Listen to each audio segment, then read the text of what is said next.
रोकने का। देखिए समाज में बहुत बिगाड़ है शादियों को लेकर, और यहाँ तक के गरीब का तो बहुत बुरा हाल है। गरीब की बहुत बेटियाँ बैठी हैं घरों के अंदर, कोई उनके रिश्ते नहीं आते। इसलिए नहीं आते हैं कि जहेज नहीं मिलेगा, माल नहीं मिलेगा। तो ये लानत है हमारे ऊपर, जहेज की एक लानत है। जैसे 15 अगस्त को हमारा जब देश आज़ाद हुआ तो हमें चाहिए, आज 14 अगस्त है, हम भी दहेज मुक्त हिंदुस्तान को आज़ाद दिलाएं। क्या आप लोग हमारे साथ देंगे? दहेज मुक्त हिंदुस्तान, आप इसकी इत्तेफाक रखते हैं हमारी इस बात से? क्योंकि देखिए गिव एंड टेक है ये, आज दोगे कल मिलेगा। बेटियां सबके घर में हैं, बेटे सबके घर में हैं, ना जहेज लो और ना जहेज दो।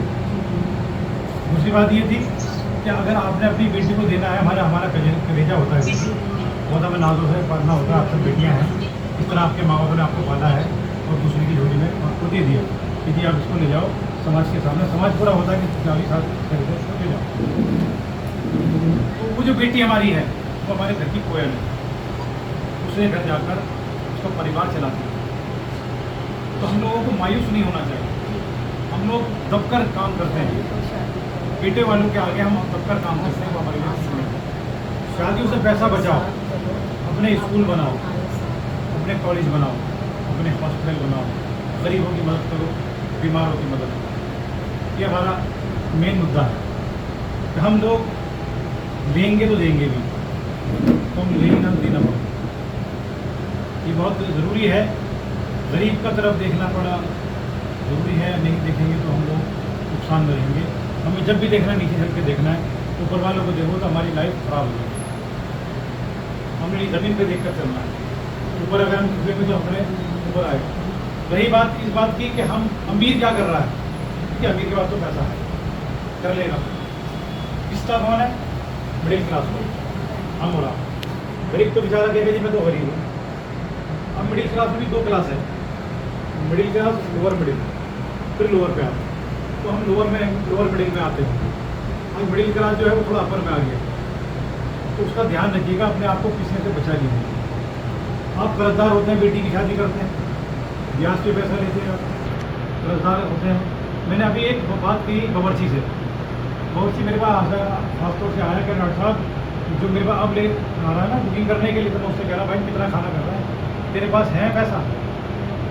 कभी मैं जो आज तक मैं मांगता चला आया हूँ पिछले लोगों से, तेरे पास इतना पैसा है कि तू मुझे जो खाना पकवा रहा है तो मुझसे पैसा ले लेगा, तू मुझे पैसा दे देगा?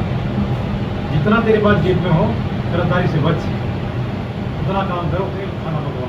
एक्स्ट्रा खाने बिल्कुल ना करें। बारात अगर लेके भी जा रहे हैं ना, चंद लोग बारात लेकर जाएँ, ज़्यादा बारात ना लेकर जाएँ। अगर आपने बारात अव्वल तो बारात लेके ही ना जाए, अगर जा भी रहे हैं आप तो कोशिश ये करें चंद लोग जाएँ, चंद लोग अपने वापस आए और जल्दी जाएँ। अच्छा, मस्जिद में निकाह करना का भी मामला ये है, लोग मस्जिद में निकाह कर रहे हैं, लेकिन जो रात को बारात लेके जा रहे हैं ना, वो शीशा ले जा रहे हैं। हम ये गुजारिश करेंगे अपने इमाम हज़रात से, जो हमारे काजी हज़रात हैं, उनसे हम गुजारिश करेंगे, मीटिंग बिठाएंगे हम लोगों के लिए, उनकी सरपरस्ती में हम काम करेंगे इंशाअल्लाह कि भाई निकाह तभी पढ़ाएंगे हम लोग जब आप सादगी से शादी।